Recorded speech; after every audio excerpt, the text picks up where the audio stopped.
The Witcher gave him a new lead. The Crones of Crookback Bog.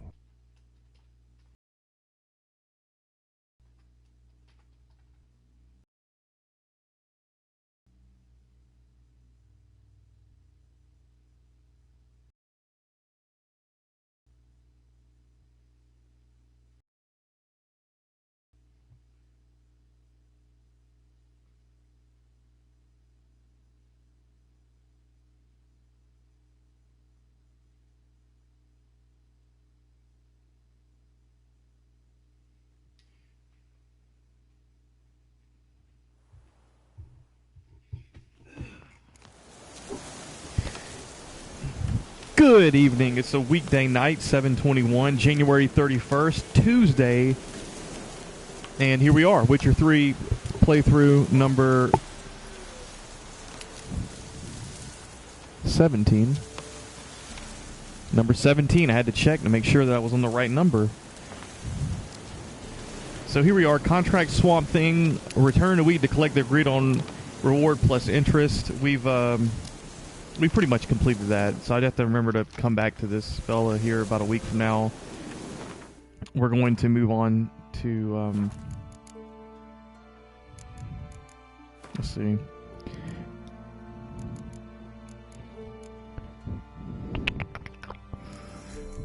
Main quest. The volunteer. Nah.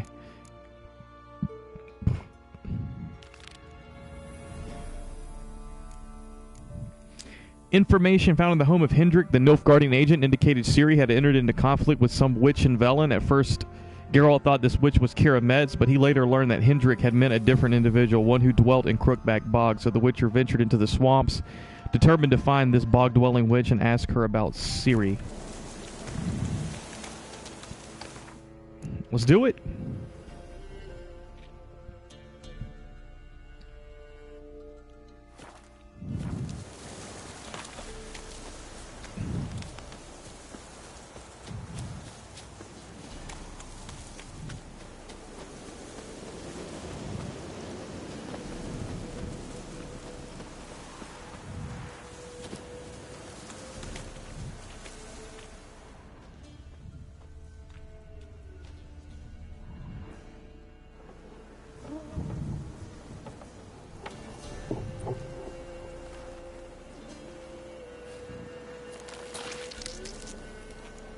Maggots.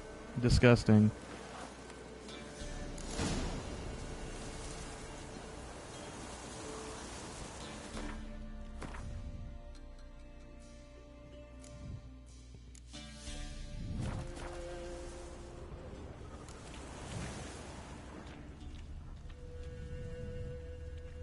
I'm on the right path.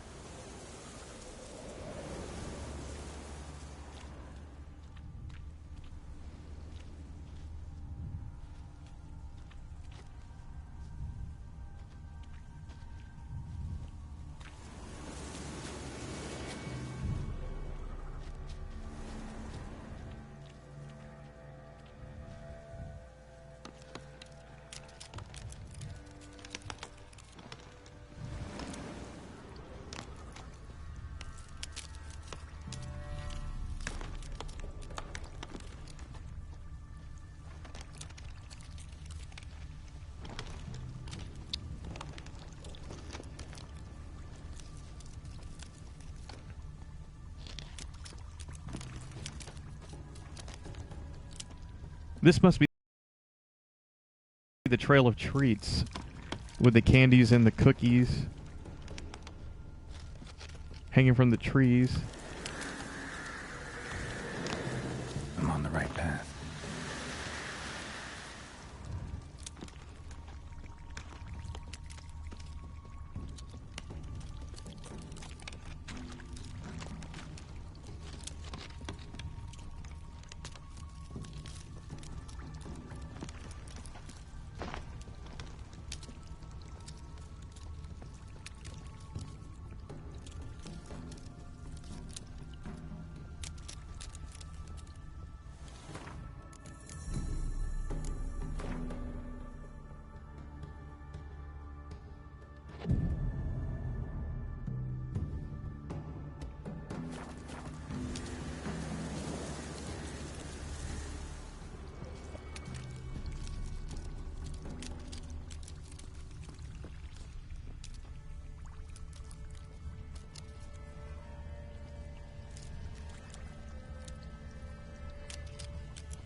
That music, Someone in man. the kitchen stole a hunk of meat.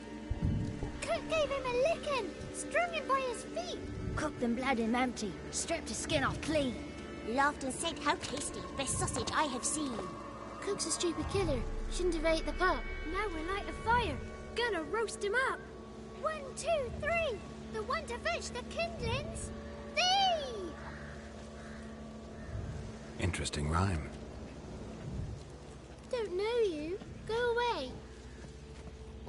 Get away. He is kind of creepy.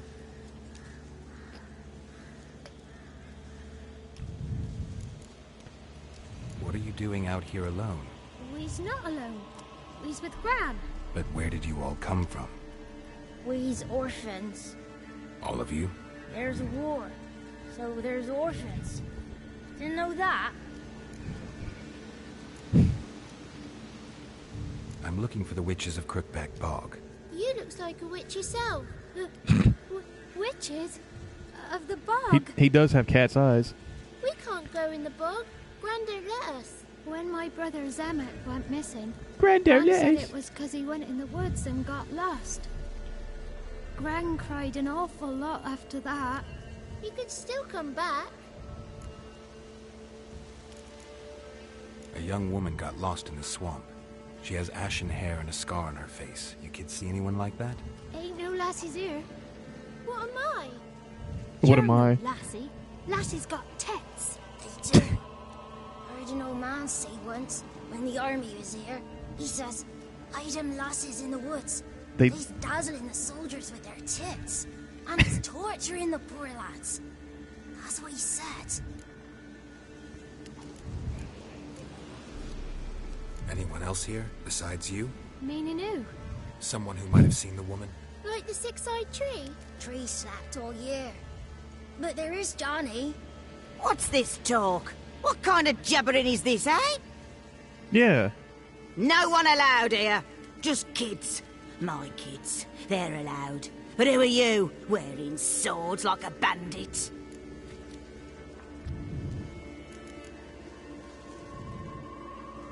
You look after these kids? They're my grandchildren. Gran's good to us. Gonna be soup with scratchings for supper. Kids get lost in the woods. I miss them. Seen them in the woods. No one has.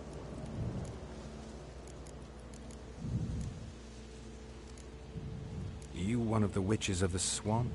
I hear Crookback Bog. Witch? Me? Nay, I've no broom nor owl and not one wart on me nose. Got a pretty nose. See? Broom. Gran's got a lovely beak. Oh, you darling girl. Oh, kids are so sweet. The Vitch. Who's Johnny? Johnny ate a cat. Come the more in some furry shat. Watch your language. They tells tales and tales. Naught but tales. Just talking to the kids. Asked them if they'd seen a young woman. I was a lovely young woman. Wore a long, beautiful braid my mummy did up for me. Had dresses with flowers on them. Maybe you've seen her. Young, ashen hair. I think she's a little Your nutty. betrothed. Daughter, actually. Daughter? My dear, sweet little daughter. And her sister. Where are they now? Maybe they've come to some harm. A bit of help, please? A young, ashen-haired woman. Just need to know if you've seen her. What are you looking at, children? Wash your hands, we'll go catch crickets. Won't learn anything from you. Aye, 'cause I don't know nothing. That Johnny knows. He knows a lot. When I ask him something, he says, "Wait, I'll scratch my arse and tell you." Ugly word. What you saying? To the hut. You'll stand in a corner. I'll make sure you do. You, be gone. Be gone! Damn, they want me out of here. I am bad news. I mean, with the swords and everything.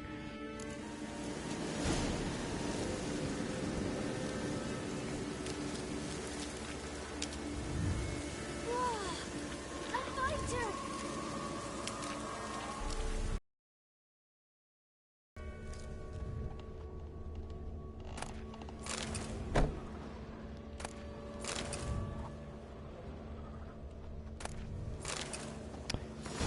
Journey to the End of the World. Sirens, the harpies' distant relatives, are winged monsters found in the Skellige archipelago, most frequently on unpopulated isles or in the inaccessible coastal areas of populated ones. According to legend, they are daughters of the mythical winged giant Hrarsvelg, who lives on the edge of the world and births gales with the waving of his wings. Hrarsvelg's daughters seek out the company of giants and often makes their nests near their lairs. These creatures attack boats and ships from the air, tearing sails and rigging to shreds, and rendering the vessels immobile. At times, they will snatch men or cattle from the deck and drop them from great heights to their death. They also attack travelers trekking across isolated beaches. Arrhenius. Got a new bestiary entry. Sweet. And sirens. And succubi. Damn. It pays to read these books, I'm telling you.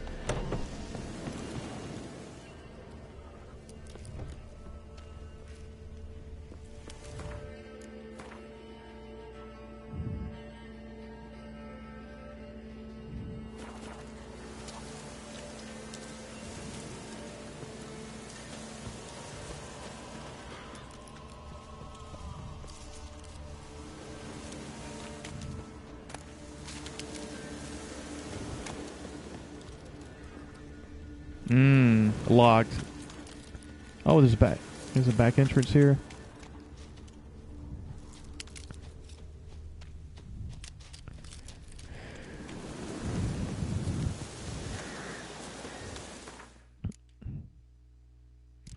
I'm about to become overloaded, man. Like my at 121 out of 130.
Don't mind if I loot your house, right?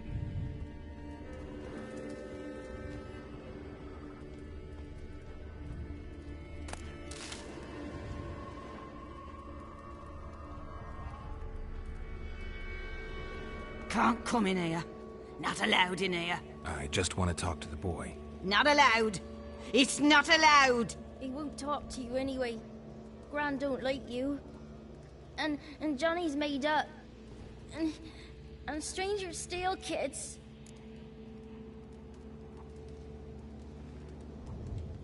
Just got one question for you. Don't be asking no questions. You're a stranger. Not allowed to talk to strangers. Can we eat now? Soup with scratchings. You hear? Says he's afeard of you. Stop scaring my kids. She looks like it, doesn't she? What is this? What? Nothing for you here. Underwear-y Stay away from the kids. From the movie The Witch?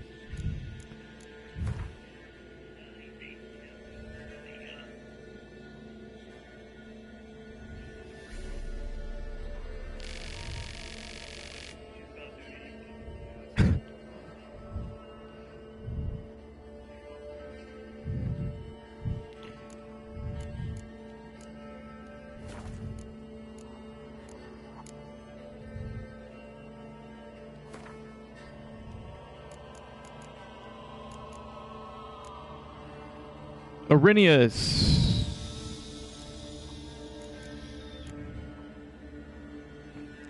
A merchant once told me I reminded him of an Arrhenia, and naturally I immediately teleported him to one of their nests so he could see them for himself how ill-fitting a comparison it was. Lida Need, the sorceress also known as Coral. Hard as it is to imagine, the Arrhenius found in Skellige are even more repulsive and dangerous than harpies. They're close relatives that well-rotten carrion is their food of choice. They will not turn up their noses at fresh meat, man flesh included. When they spy a potential victim, Arrhenius, like harpies or shishigas, will try to make full use of the strength of their numbers and their ability to control the skies. They will circle above their prey, then attack from several directions at once, striking with razor-sharp talons and tearing their targets to shreds. While attacking, they aim for the neck, eyes, and other vital organs, often causing their prey to bleed to death as a result. In this way, a small flock of Arrhenius is able to make quick work of larger and better armed victims who often are not able to defend themselves effectively from several opponents attacking at once.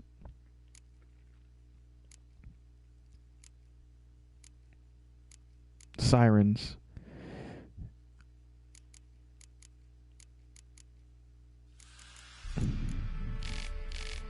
Out at sea, if you hear a beautiful woman singing, turn the ship around at once, you understand? Even if it means sailing straight back into a storm. Arike of Hindarsfall. Advice given to his son before his first solo voyage. Like skilled hunters setting out wooden ducks to lure in drakes, sirens and lamias lure men nearer, using their own bodies as decoys. They can transform to resemble beautiful human maidens, though with tails covered in silver scales instead of legs. Once a naive sailor gets within arm's reach of these beautiful creatures, their fair faces suddenly turn to fang-filled fish-like maws, and lovely tails promising unknown delights become sharp, death-dealing talons. One legend claims sirens and lamias were once friendly towards men, and supposedly were even known, albeit on rare occasion, to accept some sailors' clumsy attempts at courtship. In our day, however, they are decidedly aggressive, perhaps soured by the numerous kidnappings carried out by frustrated sea salts. Whatever the truth, one thing is certain: these days the monsters display no signs of goodwill, and so when spotting them, one should immediately reach for one silver sword. Sirens and lamias, the sirens' more dangerous cousins, usually hunt in flocks, making use of their numbers as well as their ability to move effortlessly through water and air.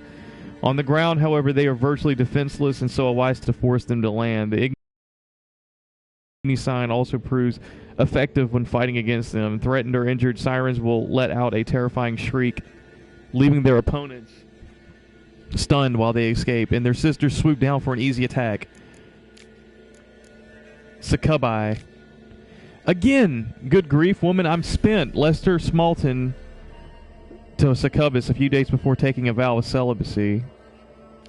Unlike other monsters, Succubi and Monades feel no desire to kill, do not crave human blood, and usually do not, in fact, mean any harm at all. They are motivated by one thing and one thing only, an insatiable lust. They try in vain to slake this by engaging in sexual acts with any other humanoid species they encounter. While it must be admitted that their victims rarely put up much resistance, this does not mean Succubi and Monades do not present any danger. Their never-ending advances, though pleasurable at first, have pushed more than one man to madness or even death. Succubi and Monades usually can be found near human settlements, including small villages and populous cities. They prowl at night, though when stricken by serious need, they will leave their lairs during the day as well. They shower their affections on men as well as women, but the young as well as the old, the ugly as well as the beautiful. Some of them are particularly fond of pastors and other holy men, whose seduction they treat as a sort of game. The Succubi are peaceful by nature. When forced to fight, they will defend themselves fiercely. One should thus not be fooled by their fair appearance. Under the velvety skin of their arms lies muscles of iron, and a blow delivered within their rear goat-like legs or the thick horns on their head can easily crush bone.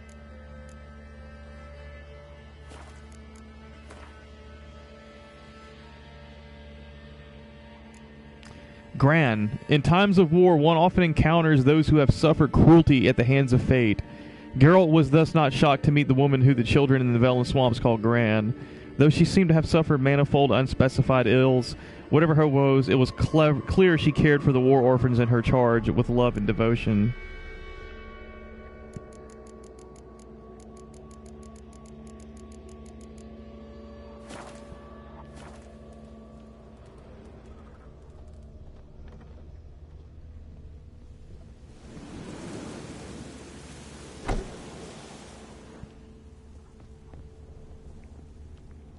Why don't you want to talk about Johnny?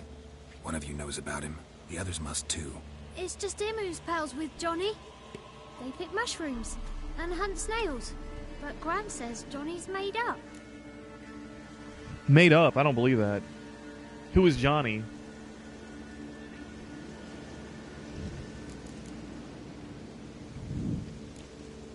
Does your Gran treat you right? She ever hurt you? Never. When we're bad, she cries. She's scared. says strangers might take us, and we'll disappear.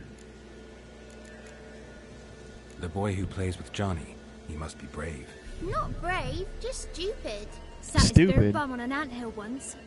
But yeah, he plays with Johnny. He don't listen to Gran and goes in the woods, and then he's got to have a time out. And eats snails. Yuck. Yeah. Have any of you ever seen Johnny? Of course. Looks just like him. Then why do you say he's made up? Gran says so. And Gran knows lots. The girl I mentioned is in danger. You gotta help me get your Gran away from the hut so I can talk to Johnny's friend. All right. But you've got to do something for us, too. Play hide and seek. Gran never does. Says her feet hurt.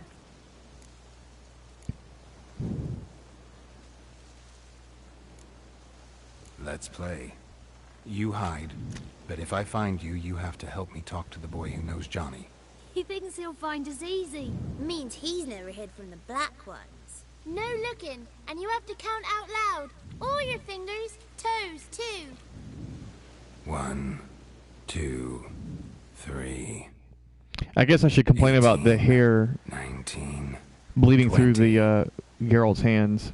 Ready or not, here I come. And how much better the PC version is than this version.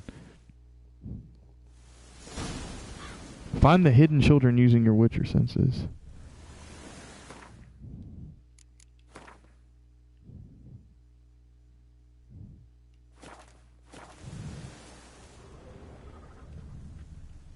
Talk.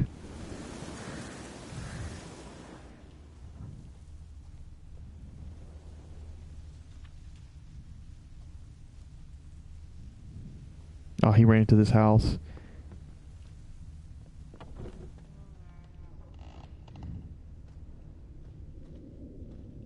Found you. You can stop hiding. How'd you find me? They don't know that I have a Witcher senses and I can track footprints. I have heightened senses, man. Witcher style.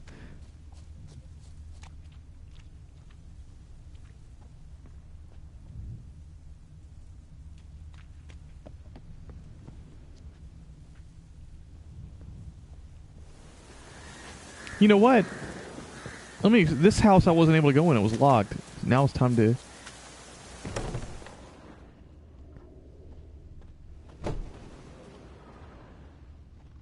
explore it.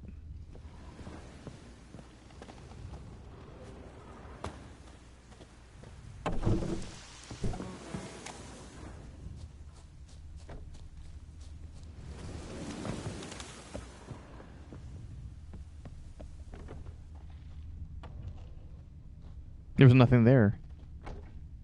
Ah, this one's smart. He jumped out the window.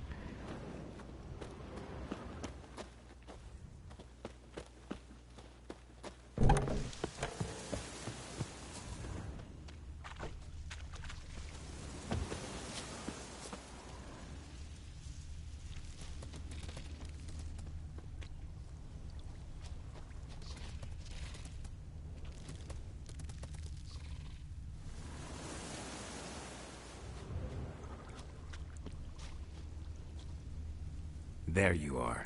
No fair. I'm supposed to win.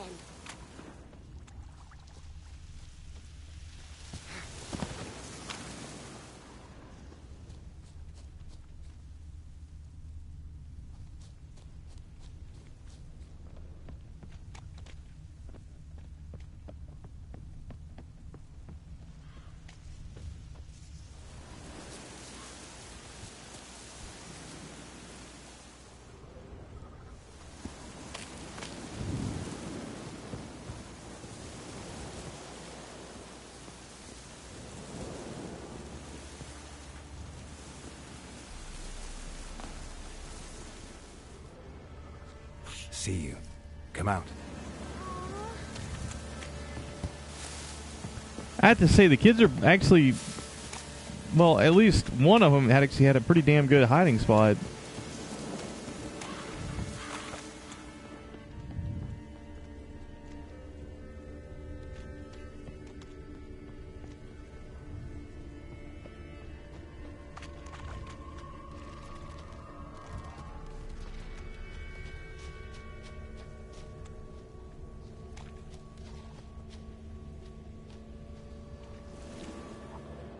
Found you. You're the last one. Bet you cheated. Come to the cottage. I gotta tell the others I won. Found you all. Now you gotta keep your word and help me talk to Johnny's friend. Why wouldn't we? Promised, didn't we?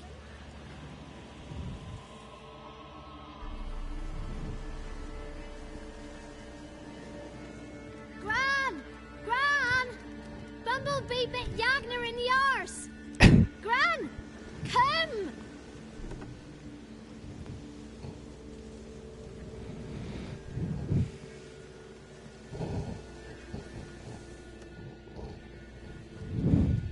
Don't be afraid. Don't know nothing. I won't hurt you. Where's Gran? She's busy. Why are you scared to talk? I'm not scared of nothing. You're all scared of something. Would have told me about Johnny otherwise. I'm worried about Johnny. He don't come round no more. Once, when we was mushroom picking, I saw his burrow. But Gran yelled at me. Said not to talk to strangers, 'cause then kids go missing. She worries about Johnny too. Says he's made up. Where are you and your friend's parents? Dad, some starved, others were killed, like mine. That's horrible. One day, we went out at dawn to look for berries in the woods. Still some around back then. When I was coming home, I heard the yells. Then, laughing, went up and hid in the bushes near the woods. My mum yelled, and the soldiers laughed. Lay my pa down by the barn door. His head clean off. Mm-hmm. And then my mum... It's all right. That's enough. I just want to talk to Johnny. He could know more than you. Not gonna hurt him, right? 'Cause he's real. He's not made up. I'm not gonna hurt him. Johnny used to be boy, 'cause Gran liked listening to his songs. When we was picking mushrooms, Johnny said he saw a girl with ashen hair in the swamp. Where can I find Johnny? There's a little meadow on the edge of the swamp. This strange tree grows there. Look around. You'll see him. Thank you.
So we have some drowners here.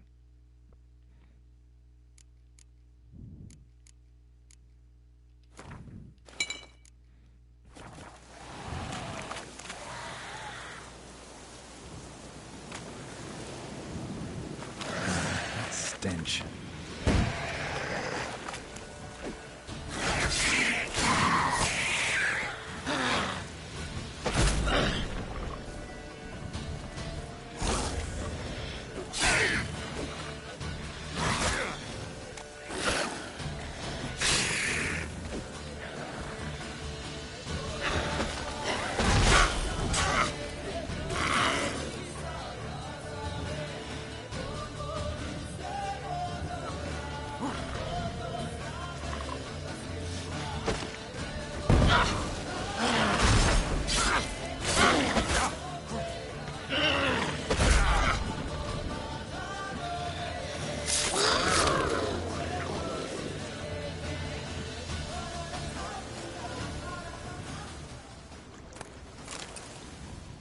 If Johnny's real, he must leave prints.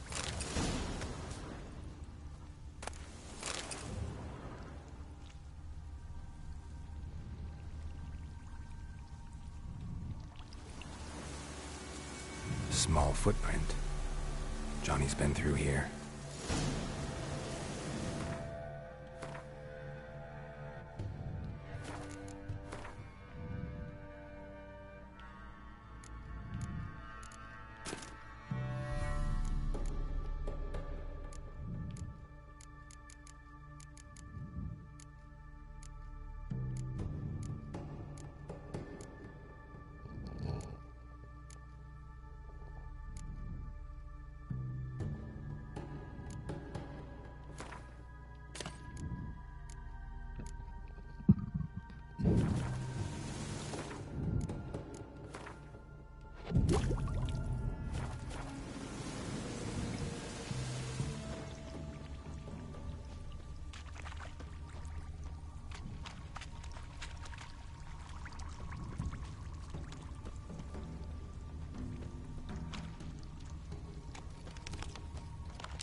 Where is this Johnny? Here's Johnny.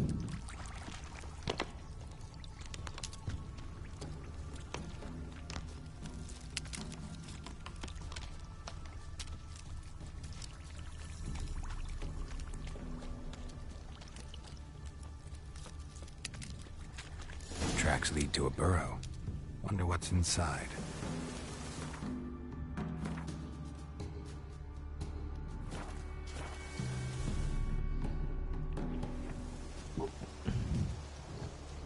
Johnny?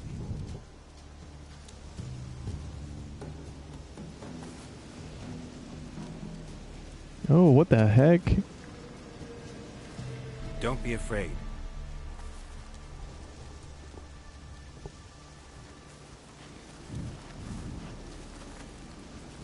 A blue, like... You're a bucka? Bucka? A luton? Ah, a godling. Not many of you left. Godling. I'm looking for a woman with ashen hair. Seen her? Tell me everything, from the start. Where did you see her? What was she doing? It's important to me. Why not? What's wrong with his mouth? Cleft lip? Cleft palate? You know the kids from the clearing well? Don't be afraid. Not gonna hurt anyone. This where you live? Cozy burrow. Good location. Must know about everything that happens in the bog. Doesn't bother you having monsters for neighbors?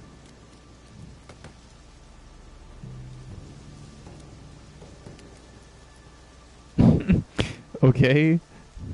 What's wrong? Can't talk? Why? Lost your voice?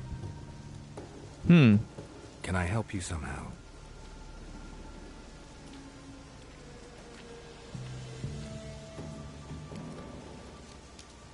He wants me to go inside. Can't understand you. Try to explain it somehow.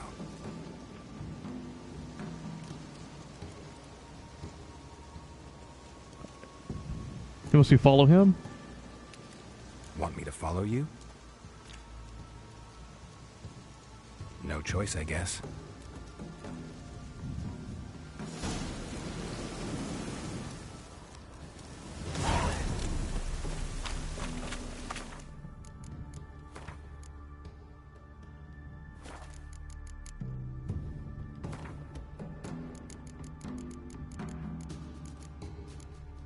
A godling. Not too long ago, the areas around peasant hamlets were chock full of guardian spirits. Today, it's nigh unto impossible to spot a brownie, bucka, or luton. In godlings, they are always the first to go, such as the price we pay for civilization's forward march. From the preface to The World We Have Lost by Professor Doragari. Godlings, sometimes mistaken for luton or woodland creatures dwelling in burrows and moss-covered hollow stumps on the outskirts of human settlements. They are similar to children in behavior and appearance, and like children, delighted in mischief. Godlings are deeply rooted in their home territory and perform acts of care and guardianship to those dwelling near their burrows. They watch over people as well as animals, but shy creatures by nature, they try to do so while remaining unseen. Godlings are drawn to joy and innocence, and so delight in the company of children, and usually only show themselves to the young. These hard-working and clever creatures gladly perform small services for those in their care, asking only for respect and payment in the form of food or cast-off tools in return. They are easily offended by churlish, ungrateful, or simply rude behavior. Godlings also treasure their peace and quiet. When the village a godling watches over becomes too populous or its inhabitants forget the old ways, it will abandon its burrow for good and walk off to destinations unknown.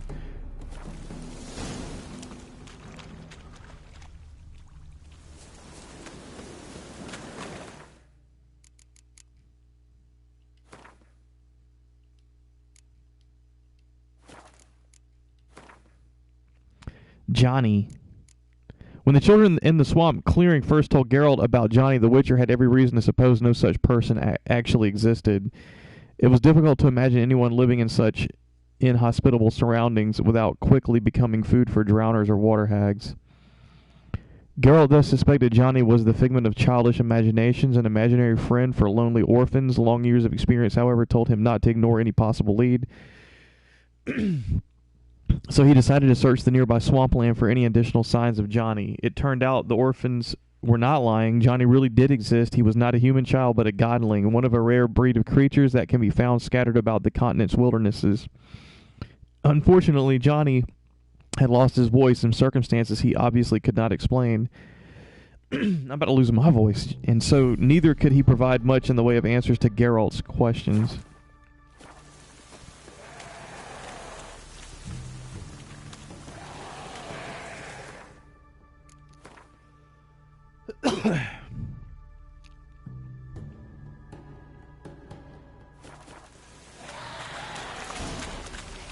Damn it.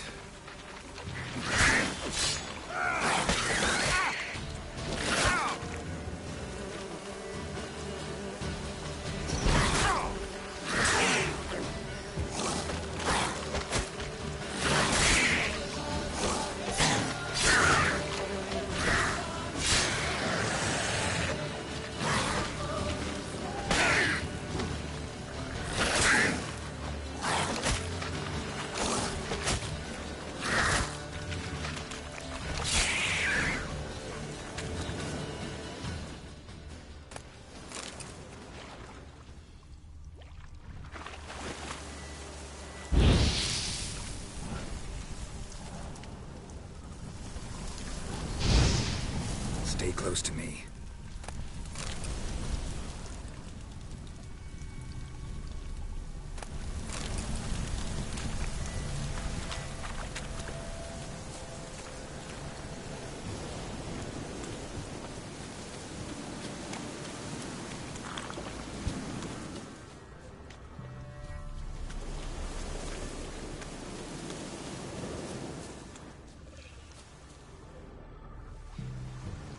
This the place?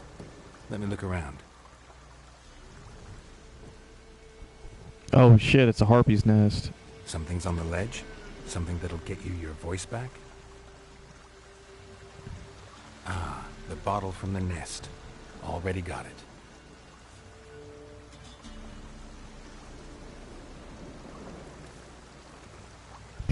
Yeah. Oh yeah, I did.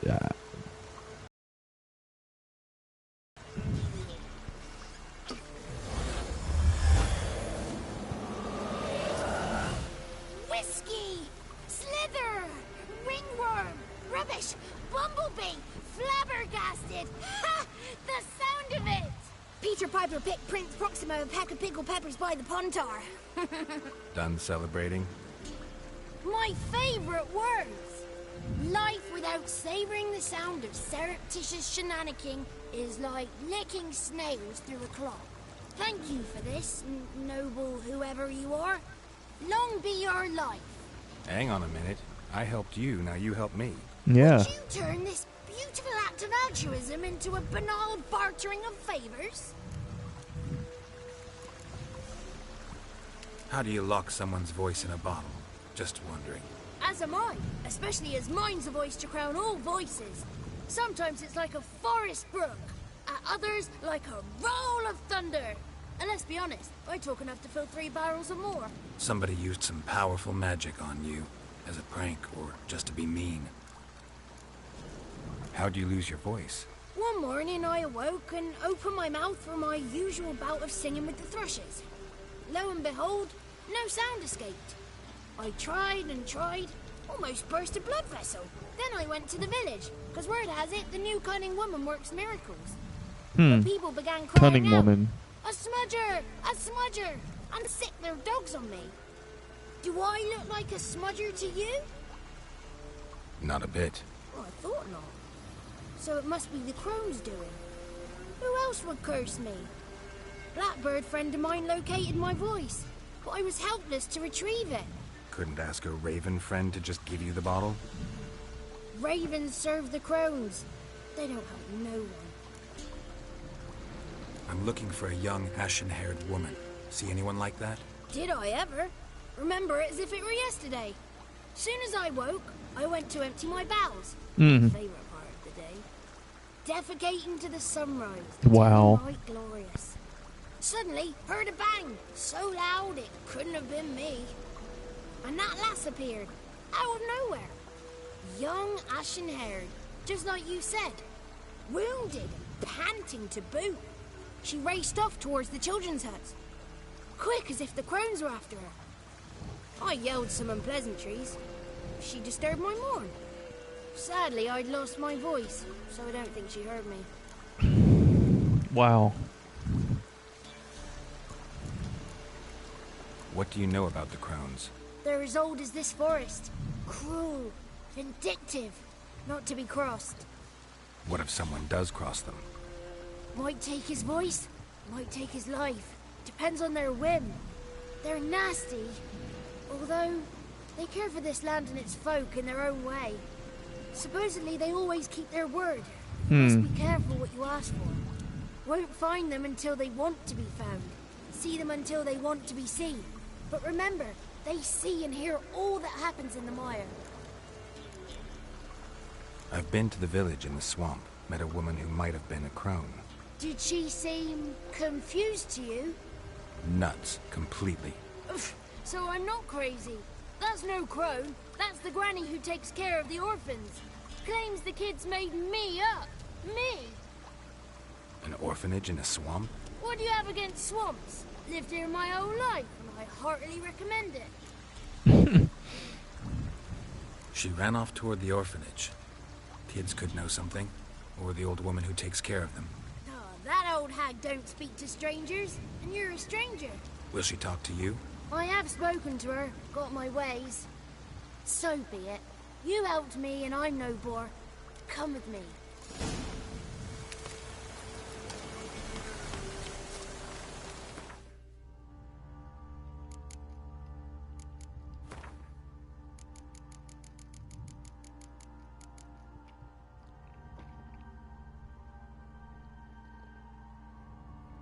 Once Geralt had helped him regain his voice, however, he talked up a veritable storm, giving the lie to all the tales of these legendary beings' supposed shyness.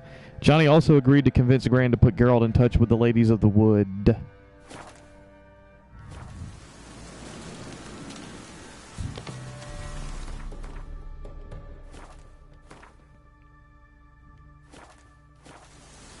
33 thieves thought they killed the throne throughout Thursday.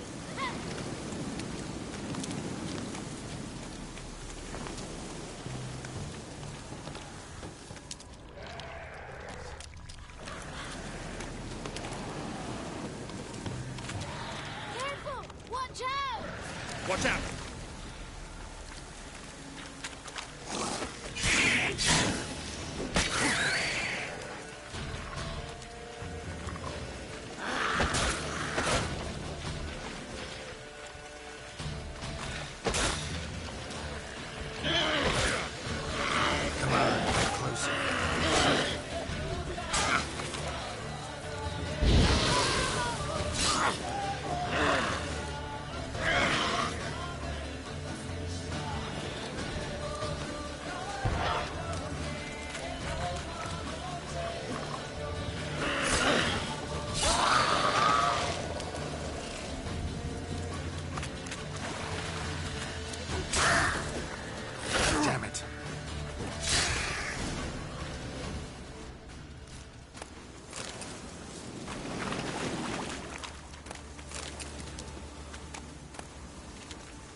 Good.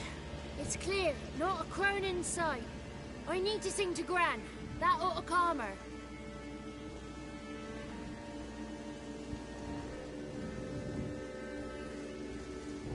Little Johnny softly gazed, fire waning pale. Pop! A spark jumped out and whispered, "Listen, I've a tale." You got your voice back. I did, though I seem to have lost an octave somewhere in the process. I shall look for it when I get home. You're not allowed here, Johnny. You shouldn't have come. Calm down, Gran. Don't get angry. It's not good for you.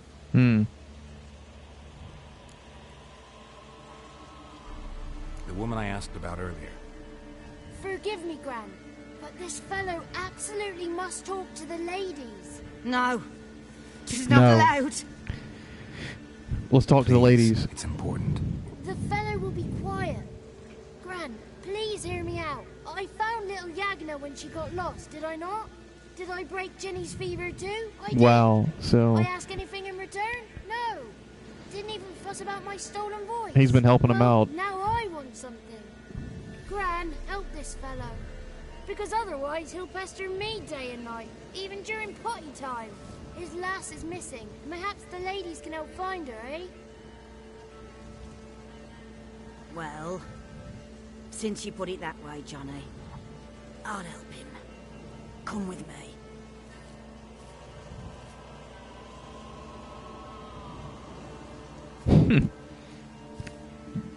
Johnny's a bit alright. Let's talk with these ladies. Who are they? Johnny's a good lad, though the ladies don't like him. No, foul creature, they say. Don't like him. Who are the women in the tapestry? Those are the ladies. Ladies love Music. with power o'er all. Beseech I thee, answer my call. Before you a worm crawls, wretched and small.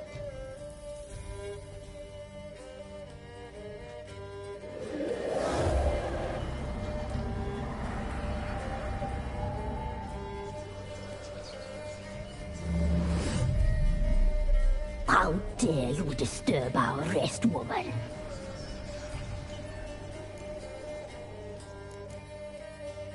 Someone speaking through you? Good looking and clever, too. Where have you been hiding, boy? So you're the three crones? Crones? When did you get such an ugly word, young man? Village bitches have been gossiping again. There's no limit to how jealous and petty humans can be. Do we look like crones to you? Go ahead, check. Touch me, white-haired one, where it pleases you most.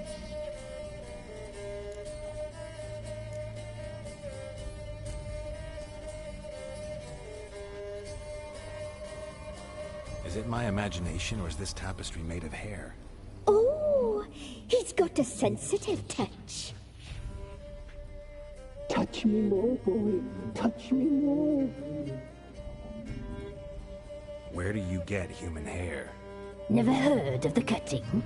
Round here, a young boy turns into a man when they cut his hair for the first time. Our sister weaves His first cutting. tapestries of this cut hair. If the weft is straight, happy's the fate. What if the weft's crooked? Then it must be unraveled. Is this a curse?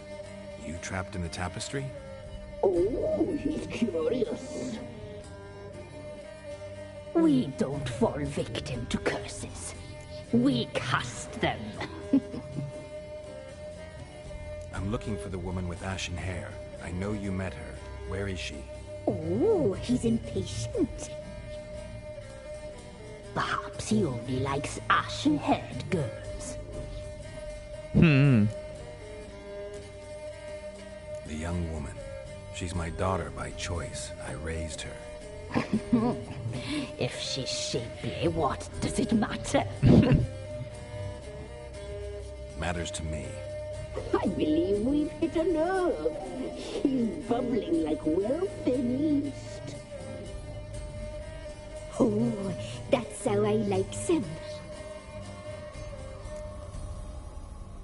It's clear you met her. Tell me everything. That was blunt. Well, perhaps it's for the best. Tell me, have you got bollocks? Do you fear woodland beasts? Oh, hard times are upon us, white-haired one. Brother has turned against brother. The land is soaked in blood. Evil reigns stronger than ever before. This is freaking creepy, man. Power has surfaced near Downwarren. It feeds on hatred and disdain. Destroy the beast, and we may be grateful. Tell you all we know about this ashen-haired maid. Dark power? You need a knight-errant or a witch hunter, not a witcher. The alderman of Downwarren will tell you all. Remember to collect payment from him after you complete your task. And now our servant will bring you the dagger. For what? A dagger? What for? This dagger, he'll know we sent you. He'll aid with all. I'll talk to the alderman, but I can't promise anything. Move, woman! Give the young man the dagger. And you, White One, return only once you've completed the task.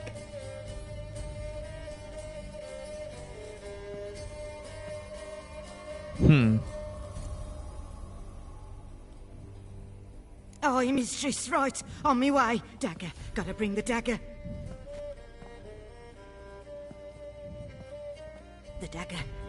For you. Lady told me to give it you. Here it is. The dagger. Jesus. It's no small dagger. Place the alderman's payment on the stone. Stone bear.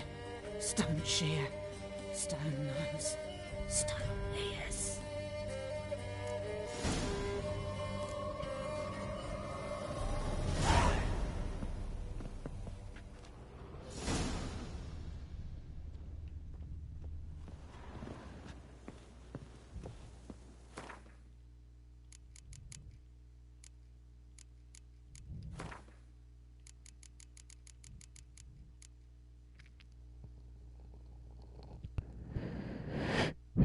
Geralt's first attempts to talk to her came to nothing. He was only able to break through her mistrust with the help of a godling named Johnny. A few words from the latter convinced Gran to help Geralt talk to the mysterious ladies of the wood.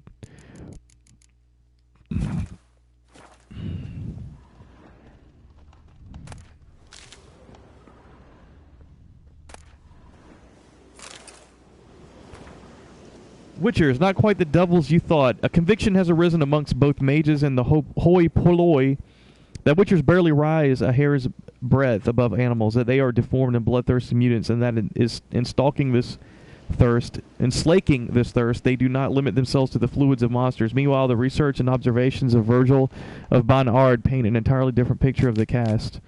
Of course, it is an indisputable fact that the mutations witchers undergo influence their temperament, immune system, strength, and endurance, yet one cannot consider them unthinking beings, forged only for killing as a result.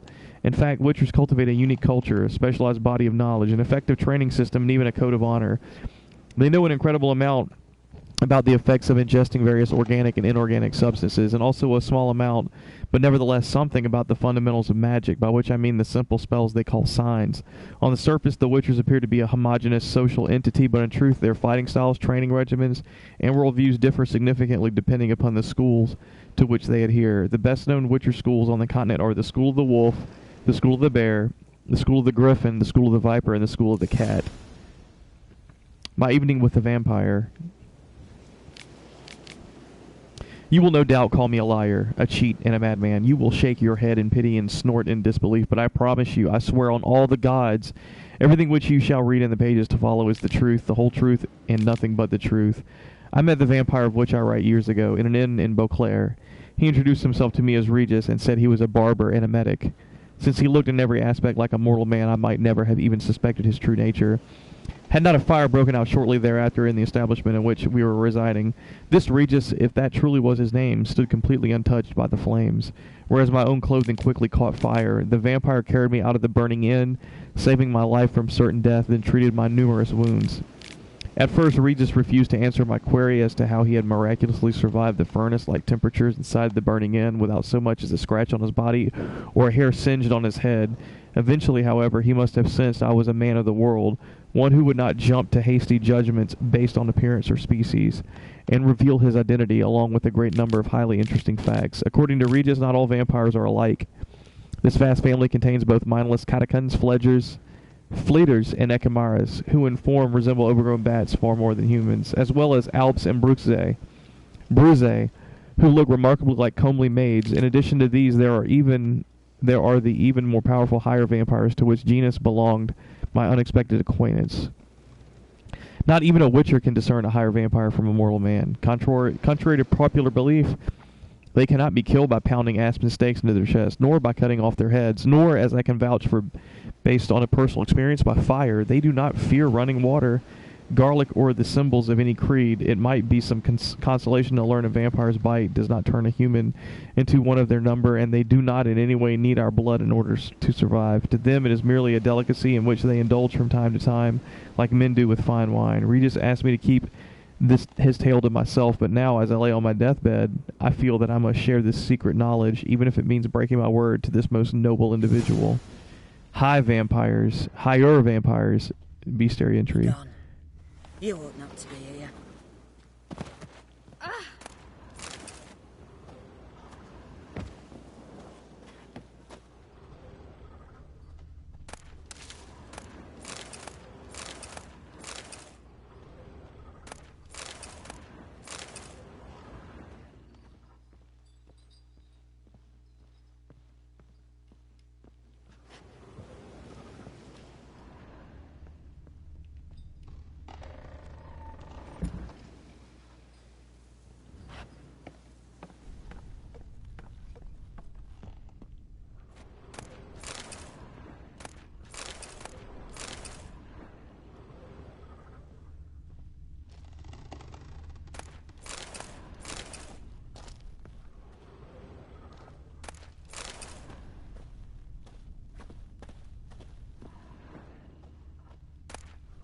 She has corpses down here.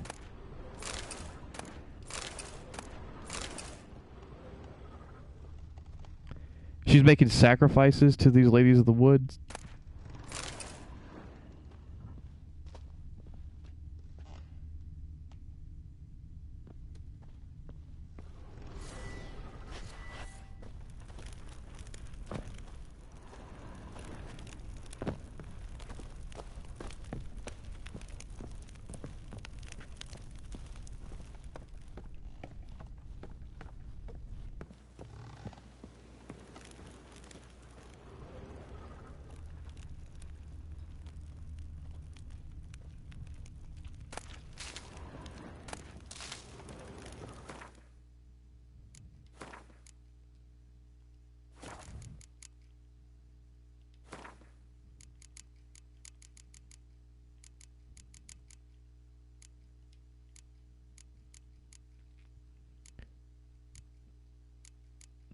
Higher vampires, men, the polite ones at least, would call me a monster, a blood-drinking freak. Emil Regis, higher vampire. Only a mutual thirst for blood links higher vampires to their distant and much more primitive cousins, Echimaras, Alps, catechins, and the like. Higher vampires are in fact much more similar to humans than to those bat-like blood slurpers. They not only resemble us in appearance, but also share our intelligence and behavioral patterns. This means they do not squat in distant forests or hide in the shadows. On the contrary, they are particularly fond of cities where they live out deceivingly normal lives. Even witchers are not capable of recognizing them at once. for their medallions remain perfectly motionless in the presence of higher vampires. Yet all these similarities should not blind us to an essential difference. Unlike men, higher vampires are immortal. Those who have faced them in combat and survived can be counted on one hand. It is a witcher's good fortune that higher vampires are extremely rare, and not all are dangerous to humans. Though they do have a taste for blood, they do not need to drink it to survive. Some higher vampires have renounced feeding on humans altogether and do no harm to anyone, but others give in to their desires. A witcher who braves fighting a higher vampire must bear in mind that he faces a monster endowed with incredible strength, one able to manipulate men and animals, turn invisible, and transform into a giant bat, and furthermore, one which it is nearly impossible to kill.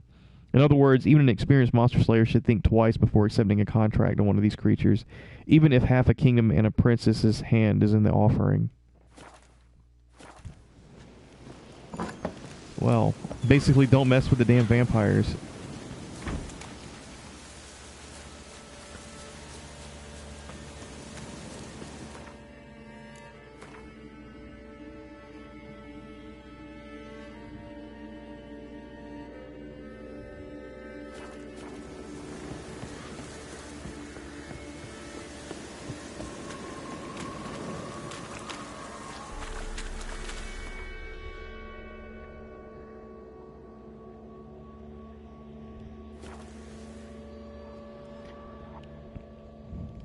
This, for whatever reason, this doesn't seem like it's going to end well. I'm taking a dagger to this guy. I don't know what he's going to do with it, but whatever.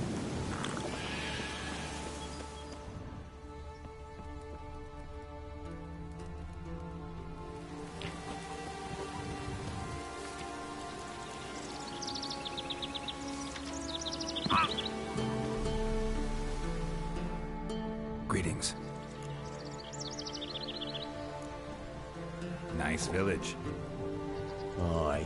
A real pearl of the swamps. If you say so. You get by all right? Aye, winter to winter. Somehow we survive. Recognize this dagger?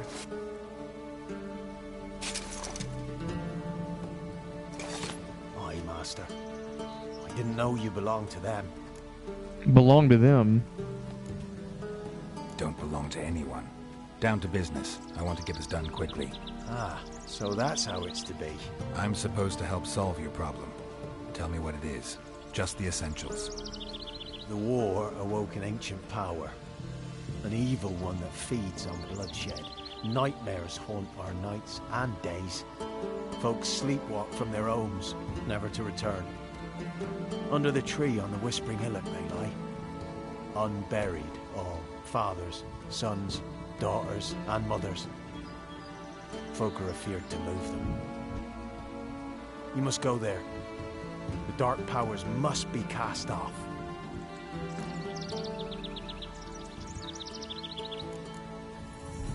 When did all this start? 3 years back. I remember, 'twas a warm day. Went to check the snares for game.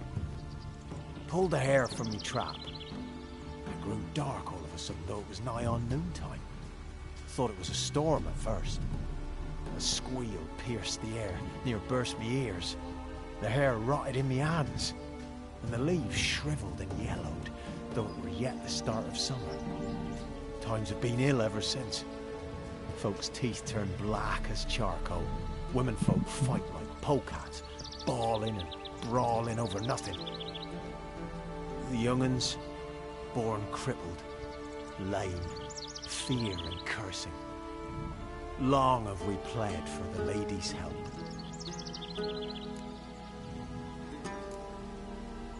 Need more details. You must see for yourself. Me grand's mum whacked me crosswise for straying near the Whispering Hillock. Whispering Hillock. What happens there now is a wonder. A few times folk from round here gathered to chop down the trees and burn the cursed soil back to use. None returned. The ground neath the weeds is white with human bones.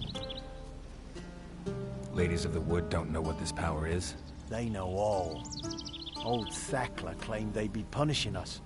Folk stopped respecting them. Some even call them witches. But must not be they, for they sent you. I'll look around the Whispering Hillock. You be careful, Master Witcher. Don't ye treat this evil light.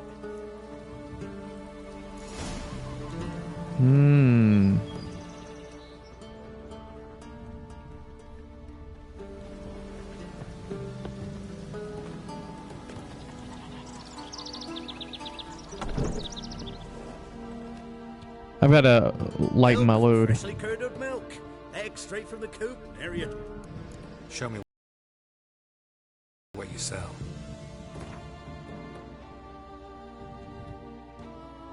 Wow, he doesn't have any gold.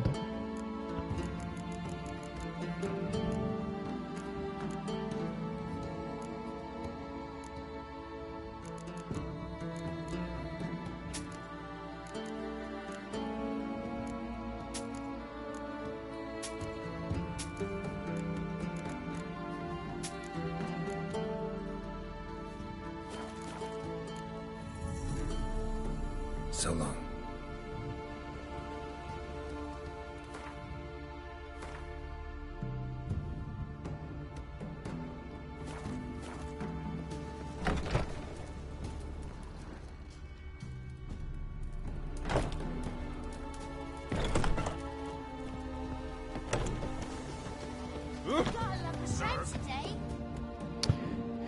Let's see how far I've got to travel.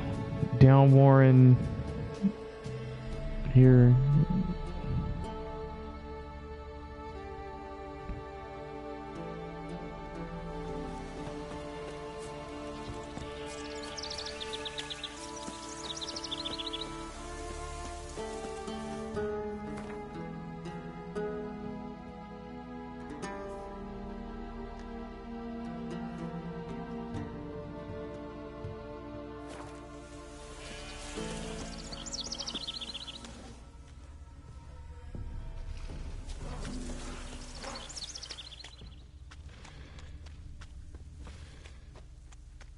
I don't know if I'd be out here chopping wood, man, like nearby.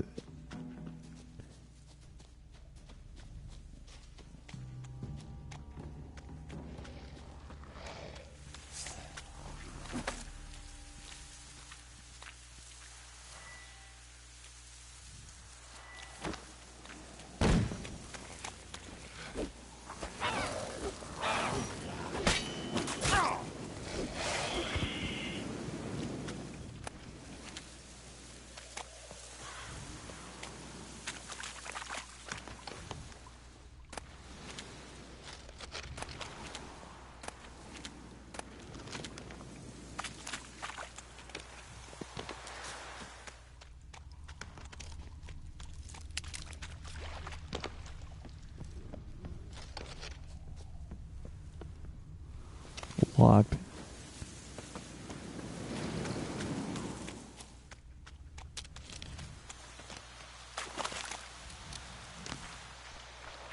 Something's wrong with the sound.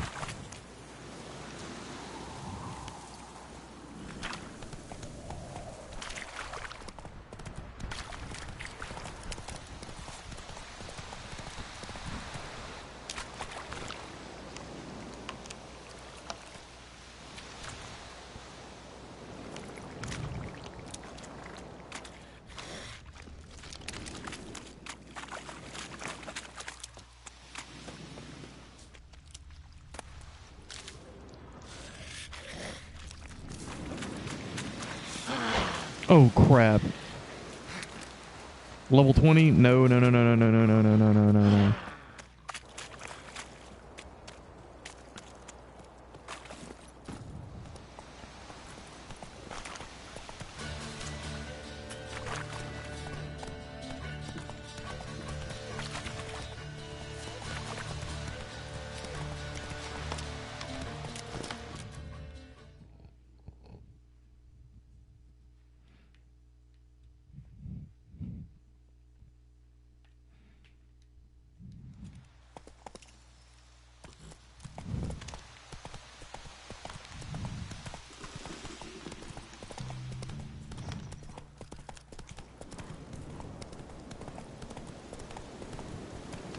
Whoa there, Roach.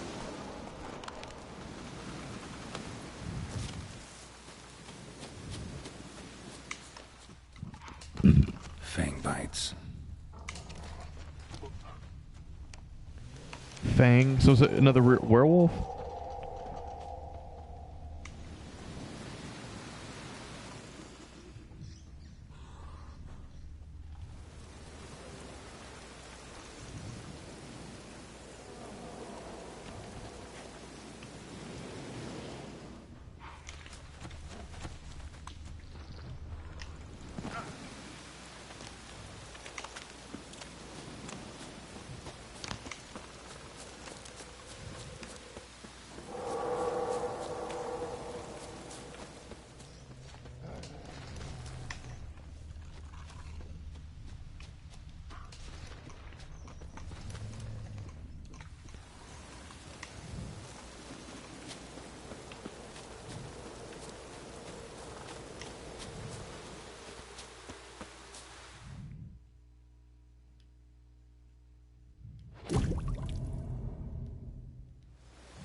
It's got a new quest, the Whispering Hillock.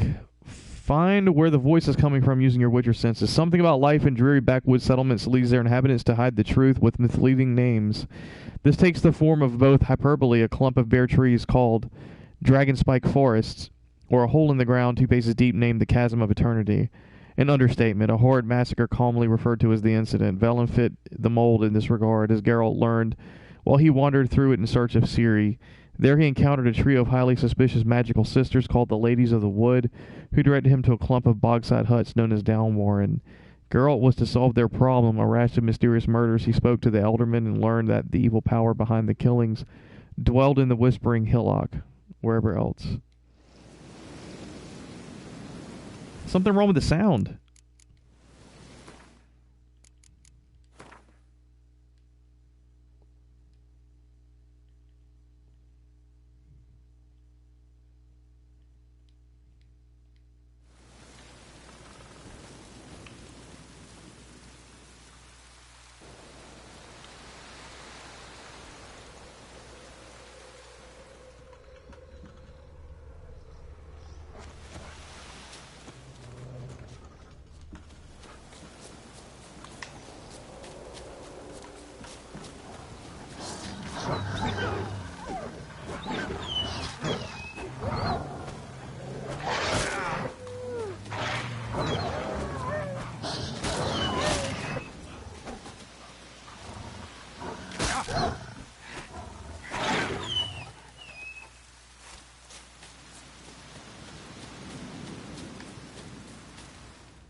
Alright, it's kind of making me mad that the sound's not working.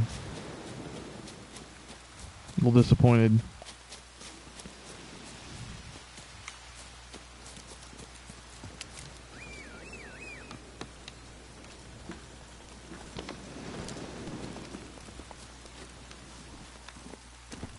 Come on.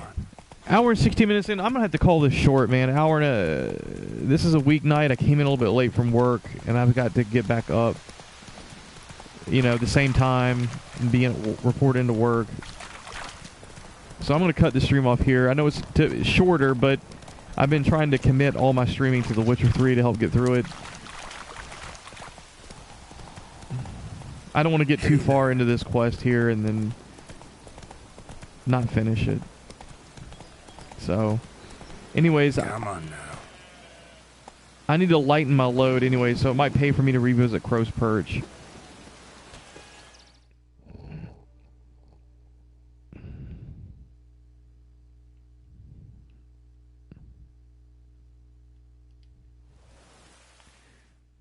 Put some gear in the bank just in case I need some room to gather up some equipment and loot.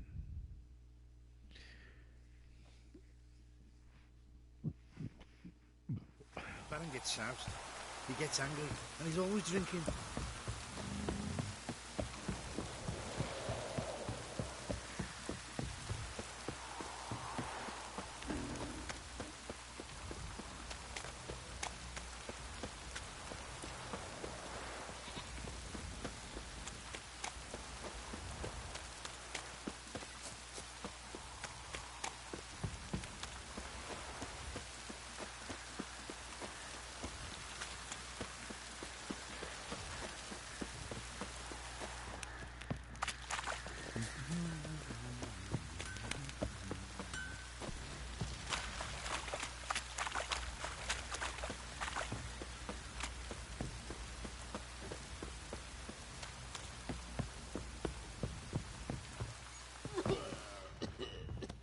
blowing hangover.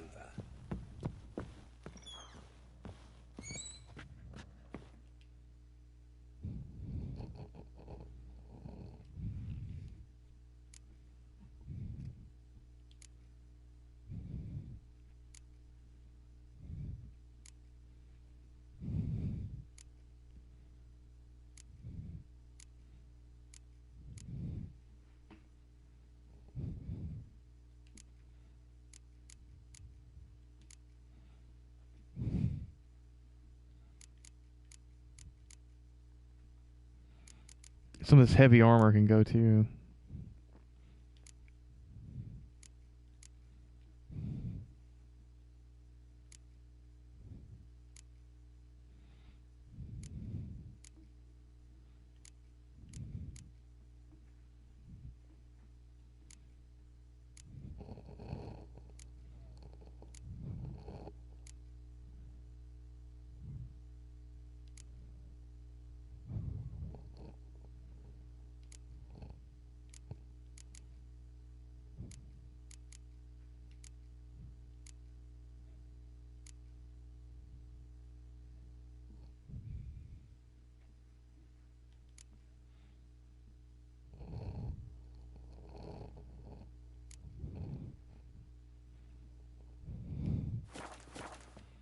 I'm getting low on gold, so I can't even dismantle some of the junk that I've accumulated. I guess I'm going to have to sell some to the merchant out here. Some of the junk, that is.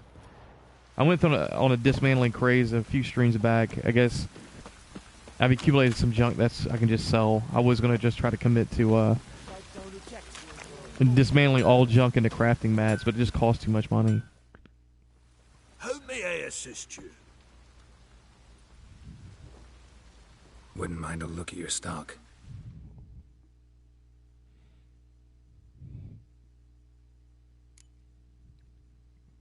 Lo and behold, he won't buy it. So long. You're pale as outy shite. The ladies find me. Fancy a gander at our little stockpile. Show me what you got.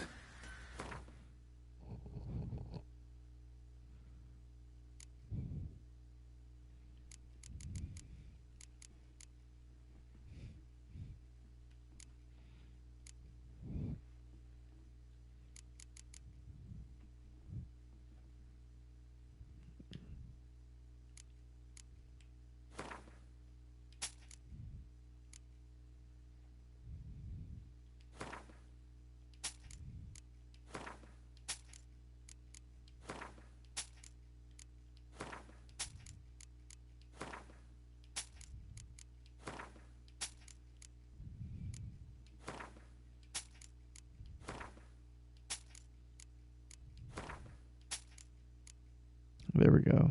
Got a little bit of coin there. All right. See ya.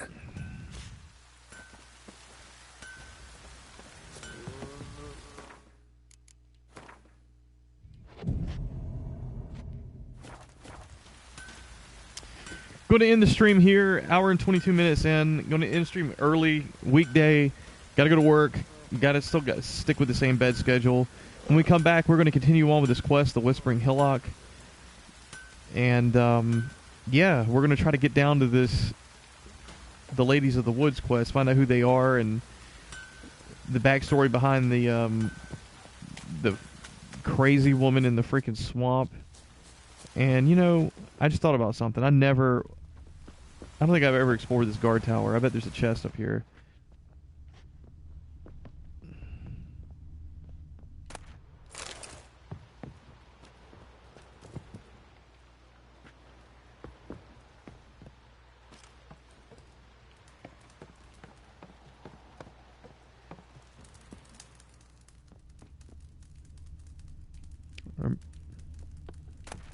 Little prick.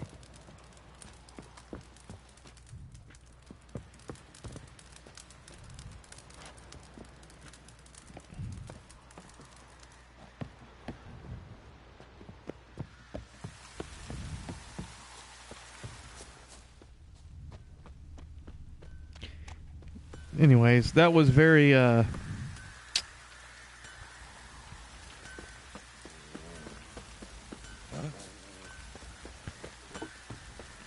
wasn't much of anything, basically.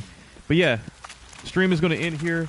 This will be the end of episode 17 for Act 1 Velen. And we will continue on with the Whispering Hillock quest in episode 18.